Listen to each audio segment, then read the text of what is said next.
Assalomu alaykum. Hozir qisqa metod o'rgataman. Ya'ni shunday bir texnika borki, siz o'z-o'zingizni muammoyingizni o'zingiz hal qila olasiz. Bilasiz, bizni har bir muammolarimiz ong ostimizdagi ma'lum bir programmalar bilan bog'liq. Ya'ni qaysidir paytdagi iqrorliklar programma ko'rinishida ong ostida yotadi va buni yashab o'tamiz toki anglamagunimizcha. To'g'rimi? Hozir sizga kerak bo'ladi oq qog'oz va ruchka.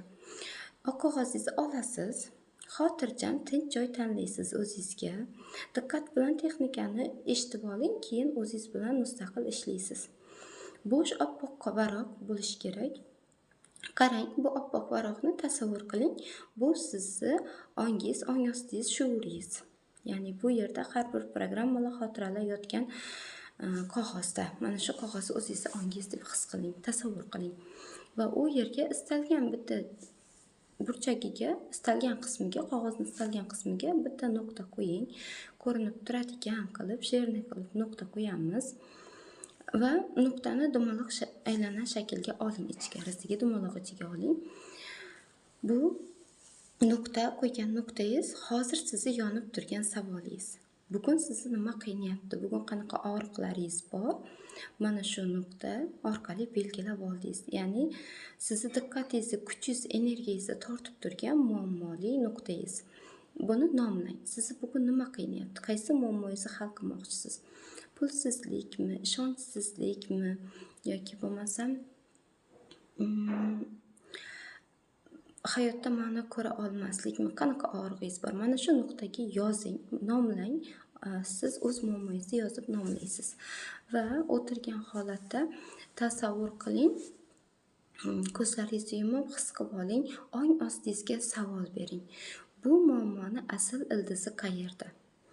Bu muammoni, bu programmani ildizi qayerda? Qachon va qayerda men o'z-o'zimga o'rnatdim bu programmani?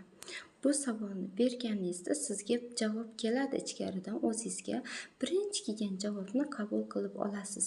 Birinchi kelgan javob bu eng to'g'risi bo'ladi har doim o'zingiz tarafingizdan kelgan birinchi javob. Qabul qilib olasiz va yozasiz.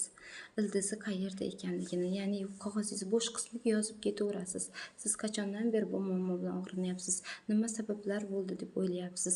Bularni hammasini yozasiz. Yozib chiqqaningizdan keyin o'tirib his qilib anglab olasiz, his qilasiz. Shu oraliqda yozayotganingizda o'zingiz anglaysiz muammoni ildizi qayerda ekanligini.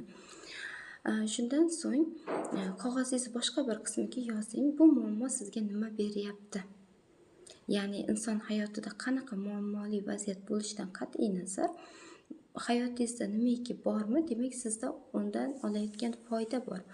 Bu foydani o'zingiz uchun tan olib chiqasiz. Qanaqa manfaat ko'ryapsiz shu og'riqda, shu muammoli vaziyatingizda? Manfaatingiz, foydangizni yozib chiqasiz. Nimasi yaxshi ekanligini yozasiz. Va qog'ozni boshqa bir qismiga, agar joy qolmasa, orqa tarafiga yozishingiz ham mumkin. Bu muammo sizda mavjudligini nimasi yomon? Nimasi yomon sizda muammolar? Mana shu deylik pulsizlik muammosi, pul bilan bog'liq muammo borligini. Yomon taraflarini yozib chiqasiz va o'zingizga savol berasiz. Nimani anglashingiz kerak? Nimani tushunib yetishingiz kerak siz hozir mana shu muammoli vaziyatingiz orqali? Kelgan javobni qog'ozingizni bo'sh qismiga yozib ketaverasiz. Ya'ni yozganingiz sari siz anglayverasiz qanaqa yechilishi kerakligi keyin sizga beriladi.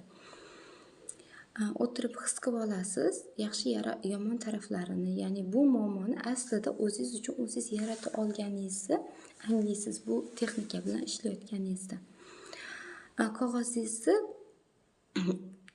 ishlab chiqqaningizdan keyin istalgan ko'rinishda o'zingizni saqlashingiz yoki bo'lmasam tashlab yuborishingiz mumkin. Bu u darajada ahamiyatli emas. Ahamiyatli joyi siz bu qog'ozga bu texnikani yozib ishlayotganingizda o'zingizni qanaqa his qilyapsiz, nimalarni anglayapsiz?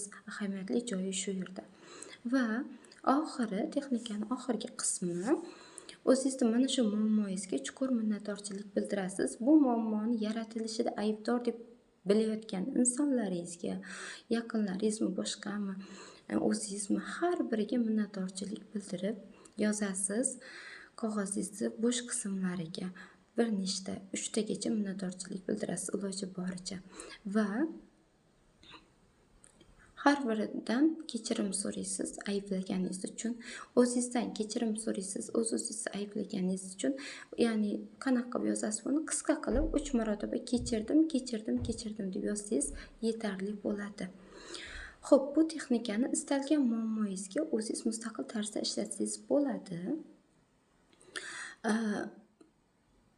Va istalgan ko'rinishda bitta muammoli vaziyatingiz bilan kamida 7 marotaba ishlashingiz kerak bo'ladi. Ya'ni takror. Misol uchun, pulsizlik savolingiz bilan mana shu texnika orqali nega menda pul yo'q yoki bo'lmasam nega menda qarzdorlik mavjud deb ishlayotgan bo'lsangiz, shu mavzuni o'zi bilan 7 marotaba ishlash kerak bo'ladi.